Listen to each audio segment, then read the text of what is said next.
Maligayang pagdating sa isang mundo kung saan ang dilim ay nagtatago ng lihim. Ang hangin ay nagdadala ng bulong at ang bawat kwento ay mayroong misteryong naghihintay na mabunyag. Dito sa boses ng lagim, hatid namin ng mga nakakakilabot na kwento, kababalaghan, at misteryong magpapaisip sa iyo kung totoo nga ba ang iyong nakikita. Handa ka na bang pumasok sa mundo ng hindi maipaliwanag?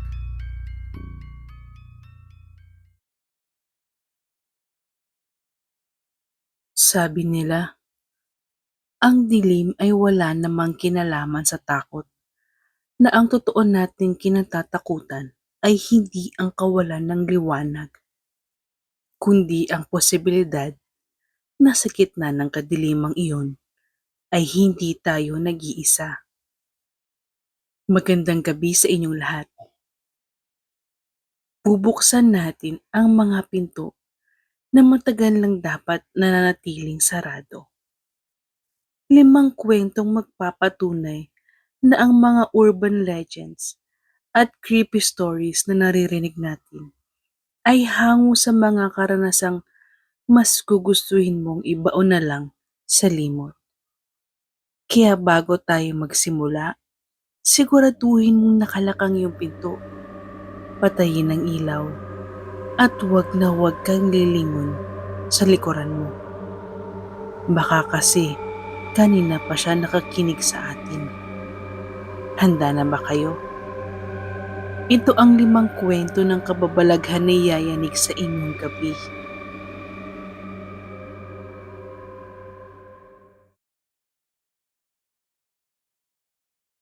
Ang anghel sa third floor. Ang general ward. Si Elena ay isang veteran nurse. Pero bago pa lang siya sa lumang ospital sa Maynila. Ang third floor ay sadyang nakakakilabot. Mataas ang kisame. Madilaw ang mga ilaw at laging may amoy ng Lysol na hinaluan ng bulok na karne. Isang gabi, 2:00 ng madaling araw, tumunog ang call button mula sa room 305. Nagtaka si Elena dahil ayon sa chart, walang pasyente roon. Pagpasok niya, nakabukas ang bintana at humahampas ang kurtina. Sa gitna ng dilim, nakita niya ang isang batang babae na nakaputing bestida. "Nurse, nasan na po si Mami?" Tanong ng bata. Bago pa makasagot si Elena, biglang tumunog ang monitor sa tabi ng kama. Isang mahabang blip. Nahudyat ng kamatayan. Kahit wala namang nakakabit na makina. Kumaripas ng takbo si Elena sa station. Ikinuwento niya ito sa head nurse na si Aling Rosa. Namutla si Rosa sa sinabing, "Iyan ang batang namatay sa sunog dito noong 1970s. Hinahanap niya ang nanay niyang nurse din na hindi siya nagawang iligtas." Maya-maya, namatay ang lahat ng ilaw sa floor. Sa emergency light, nakita ni Elena ang libu-libong maliliit na madidilim na bakas ng paa sa sahig. Papunta sa direksyon niya. Sa huling sandali, bago siya mawala ng malay, naramdaman niya ang malamig na kamay ng bata na humawak sa kanyang pisngi at bumulong, "Ikaw na lang ang mami ko."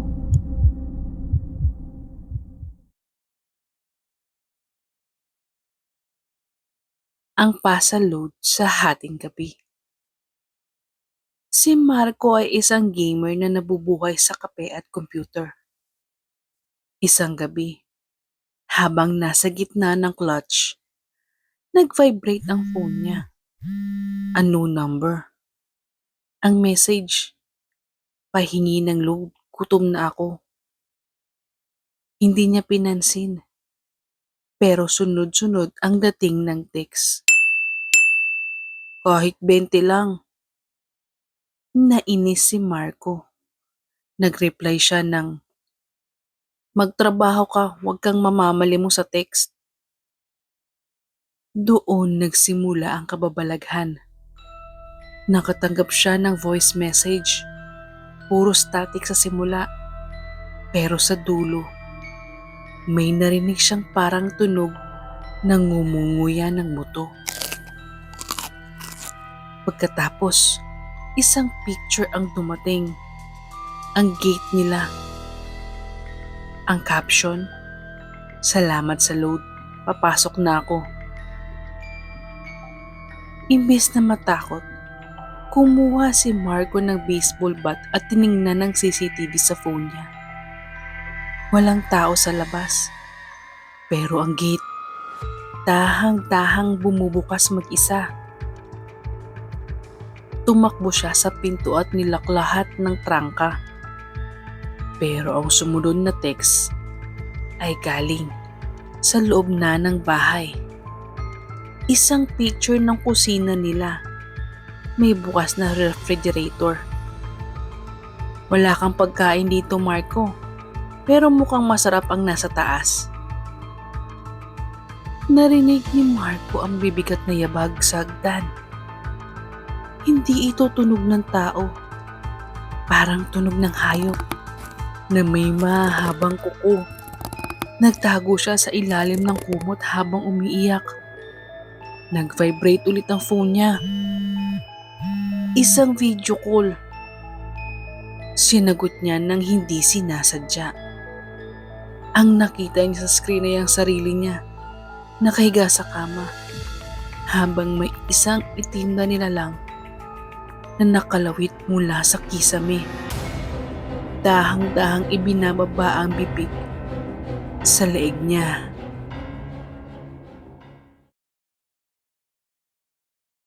Ang pasahero sa likod ng belo. Si Jason ay isang habal-habal driver sa Antipolo. Sanay siya sa dilim, pero iba ang simoy ng hangin noong gabing iyon.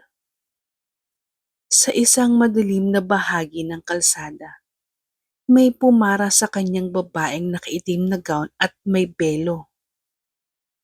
Sa sementeryo po, kuya. Mahinang sabi nito. Habang umaakyat sa zigzag na daan, napansin ni Jason na ang makina ng motor niya ay parang nahihirapan. Ang bigat ng pasahero niya ay hindi normal. Parang 3 tao ang nakasakay. Tumingin siya sa side mirror para tingnan ng mukha ng babae. Pero ang nakita niya ay isang tumpok na mahabang buhok na puno ng uod at lupa. Sinubukan niyang bilisan ang takbo. Pero biglang namatay ang headlamp ng motor. Kuya, bakit nagmamadali? Gusto mo na rin bang makarating? Sabi ng babae. Ang boses nito ay nakakatakot. Huminto ang motor sa harap ng lumang gate ng sementeryo. Paglingon ni Jason, wala na ang babae. Pero ang upuan ng motor ay basa ng malapot at itim na likido na amoy formalin. May naiwang lumang pitaka. Nang buksan niya, nakita niya ang isang ID. Larawan ng babae. Pero ang petsa ng pagkamatay ay noong taon kung kailan siya ipinanganak. Simula noon, tuwing 12:00 ng gabi, laging may bakas ng basang tsinelas sa likod ng motor ni Jason. Kahit wala siyang isinasakay. Ang salamin sa ancestral house. Ang magkakaibigang Sam, Kyle at Bea ay nag-rent ng isang Airbnb sa Baguio para sa vlogging content nila. Ang bahay ay pag-aari ng isang yumaong Espanyol. Sa dulo ng pasilyo, may isang pinto na nakapako ang mga kahoy. Dahil sa kagustuhang magkaroon ng views, pinilit nilang buksan ito gamit ang bareta. Sa loob, walang kahit anong gamit kundi isang higanting salamin na may gintong frame. Napansin ni Bea na ang refleksyon nila sa salamin ay medyo delayed. Kapag kumaway sila, lilingon ang refleksyon nila pagkatapos ang 2 segundo. Pero hindi lang iyon sa refleksyon. May nakatayo sa likod nila na isang matandang lalaki na may putol na dila at tahi ang mga mata. Nagkagulo sila at sinubukang lumabas. Pero ang pinto ay sinira nila ay biglang naging sementadong pader sa loob ng salamin. Sa totoong mundo, nakakulong sila sa kwarto. Pinanunood nila ang salamin kung paano isa-isang pinapatay na matanda ang kanilang mga refleksyon. Sa bawat saksak sa refleksyon, nararamdaman nila ang sakit sa totoong katawan nila kahit walang sugat. Ang tanging naiwan ay ang kamera ni Bea na nakarecord pa rin kung saan makikita ang 3 bangkay nila na nakahiga. Habang ang kanilang mga refleksyon sa loob ng salamin ay nakatayo at nakangiti na sa kamera.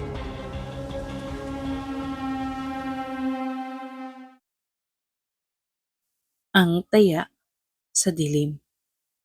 Sa probinsya ng Quezon, may isang pamilyang nawalan ng anak dahil sa paglalaro ng tagu-taguan. Paglampas ng 6:00 ng gabi, si Lando, ang nakakatandang kapatid ang taya. 1, 2, 3. Bawat bilang niya ay sinasabayan ng huni ng mga kuliglig na tila nagbababala. Nahanap niya ang lahat pero ang bunso nilang si Totoy ay hindi lumabas. Inabot sila ng madaling araw sa paghahanap sa masukal. Nahanap niya ang lahat. Pero ang bunso nilang si Totoy ay hindi lumabas. Inabot sila ng madaling araw sa paghahanap sa masukal na gubat sa likod ng bahay. Natagpuan si Totoy sa loob ng isang abandonadong balon. Ligtas siya pero hindi siya nagsasalita. Nakatitig lang siya sa itaas at laging itinuturo ang mga puno ng balete. Isang gabi, narinig ni Lando si Totoy na may kinakausap sa ilalim ng kama. Sige po, ako naman ang magtatago. Ikaw naman ang taya. Biglang nawala si Totoy sa loob ng kwarto kahit nakalak ang pinto. Hinahanap siya ni Lando at sa gitna ng dilim. Narinig niya ang boses ni Totoy. Kuya, tulong! Ayaw na nila akong palabasin. Nang tumingin si Lando sa salamin, nakita niya si Totoy sa kabilang mundo. Pilit na kumakatok sa salamin habang hinihilan ng mga itim na kamay. At sa likod ni Lando, may narinig siyang bumulong. Nahanap ko na siya. Ikaw naman ang itatago ko.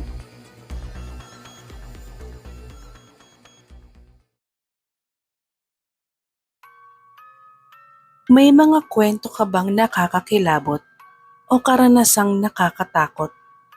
Maaari mo kaming i-message sa aming Facebook page o TikTok account. Pwede mo rin kaming i-email. Sana nagustuhan ninyo ang aming kwento. Huwag kalimutang mag-like, mag-subscribe at i-hit ang bell button para laging updated sa aming mga pinakabagong episode. Hanggang sa muli, salamat!